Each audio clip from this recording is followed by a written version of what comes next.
everybody, and welcome back. So today I've already started on my brows. I'm going to actually just jump right into the video. If you would like to see how I do my brows, I will link it in the cards.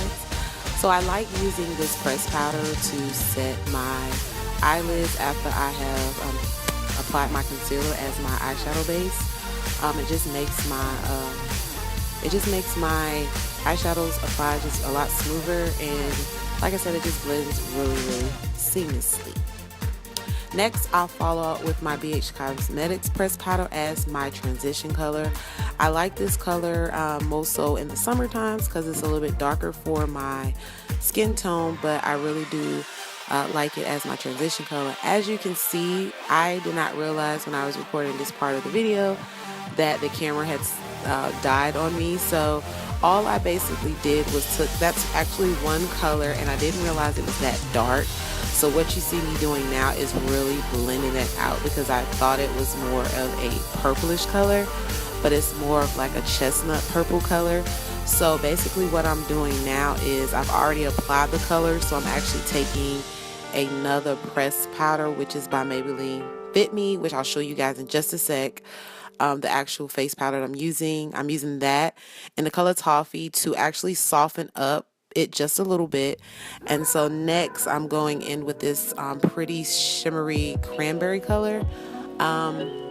Basically I'm building this color up as I'm applying it. I am actually wiping it into a damp baby wipe because I didn't want to spray it because I didn't want it super wet, but I just wanted it lightly damp. And I'm slowly building up the intensity as I, kind of just look at myself. I'm slowly blending it, not blending it up, voiceovers, but I'm slowly, gradually building the product up to my intensity. And at first I wanted it a little bit softer. As you can see, I'm kind of like adding a little dry in the corners, and then I was like, no, I'll just go ahead and intensify just a little bit more. So that's basically what I'm doing here. I'm really just building the product up. As you can see, yeah, I made that face. I was like, I don't like it. So I basically went back into that color and started building the color up again. Now right beside that color, there's actually I'm using this little cheap palette that I got from also like last Christmas. It was like a gift palette, and basically in that palette has a couple of eyeshadows, lip colors, and some blushes, which is what I use. I use that palette to do my eyes, and I did use the blush and the highlight, but you'll see about the highlight later. So with that lid color, what I did do is there's a lighter color. It's about the same shade, but it's like a tad bit lighter.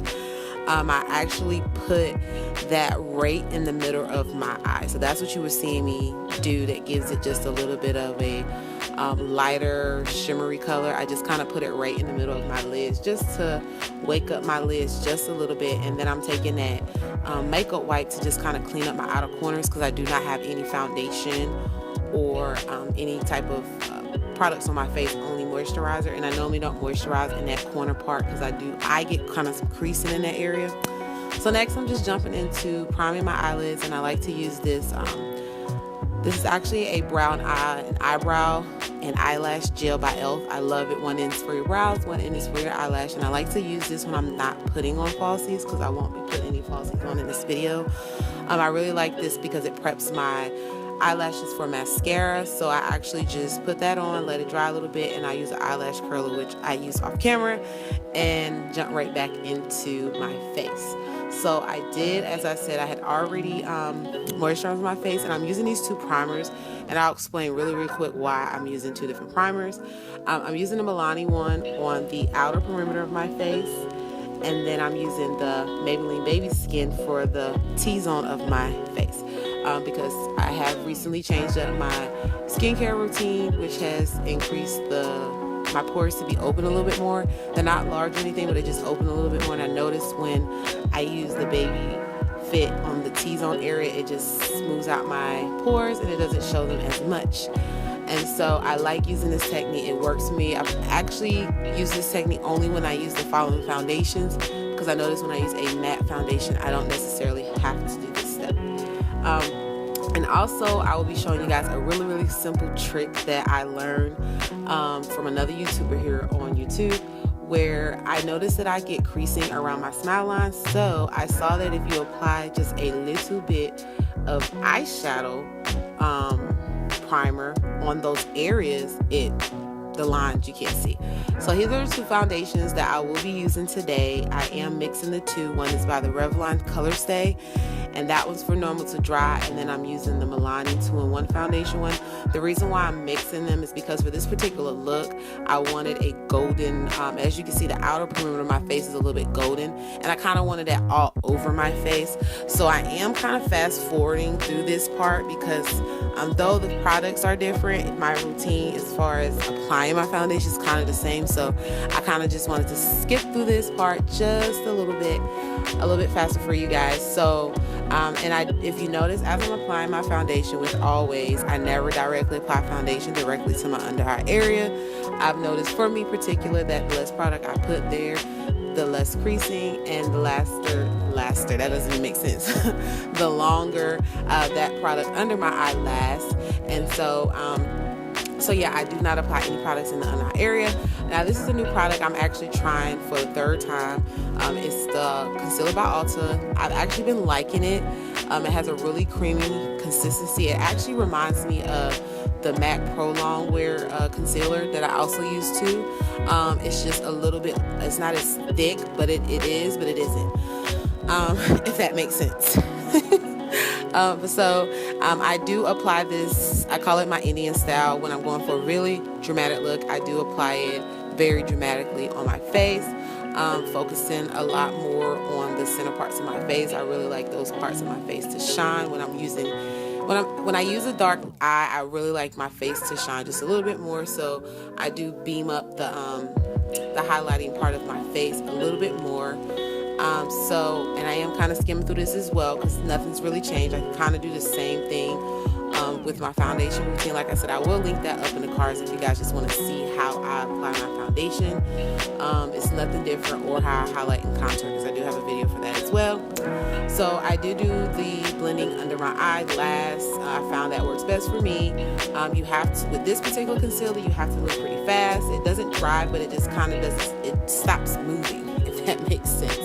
But I really do like the overall outcome that it gives me. So just blend. If you notice, I did switch my beauty blender. I was using the white sponges, actually by Ulta. It's the new sponges they came out with for the holiday package. But I kept switching back and forth with my beauty blender because I don't know, for some reason I was feeling like I wasn't getting the right, I don't know how to say it, but it just wasn't blending right for me. So now you see me contouring. I am using a cream contour today. No, I'm not. Oh no, I wasn't. I actually used I used a dry concealer. I used a dry contour today. I got this. It's by NYX. I will list all products down in the description box for you guys, because when I do these voiceovers, I try to have the products in front of me, but sometimes I don't, and when I'm using a new product I'm not familiar with. So this is one of the products that's new that I'm using. But I actually like this this color. I've actually been using the Black Radiance pressed powder as my contour, but this particular one kind of gives me the dark radiance that I want, and I just kind of blend it around to just kind of add some more dimension to my face. And I know it kind of looks a little weird right now, but once I go to set my face and everything, you guys will see later. I did realize when editing the video, I was missing the clip for when I set my under eye. As you guys can see, I did set my under eye. Now right here is my highlighting trick that I wanted to show you. This is the highlight that I was using that was in that highlighting pack, and as you can see, it came off like a white cast. So I figured out a trick to keep it still popping but to tone it down a little bit. So what I did is I took a golden highlight that I had, and I just kind of put it on a stippling brush, as you guys can see, and I just kind of blended it in with my bronzer, and I like how it actually came out. I used a little bit of product, but I just kind of blended it in with my bronzer, and it just blended really good. I still wanted my eyebrow bones to kind of pop a little bit, but not as much. So as you guys can see, it toned it down. Now as you also can see too, my face is kind of all blended in, and I'm sorry for that. I didn't realize that clip was missing, but I was trying to really keep this particular video very short. So I went and also I'm just highlighting my nose and my cupid's bow, and now I'm just applying mascara. As I told you guys, I am not using any falsies in this video, and the mascara that I'm using, I want to say it is by Smashbox. I believe this is a Smashbox full exposure one that I'm using, and I really been liking this mascara the past couple of weeks. I've actually been going, like, reaching for it. I don't know if for some reason it gives me a really full lash, and I noticed when I use the technique of just applying a clear base to it before I apply this, it actually helps it a lot better. I've actually been letting my lashes rest just a little bit, but I really like how this mascara makes my lashes pop, and it actually just, it looks like I have on falsies.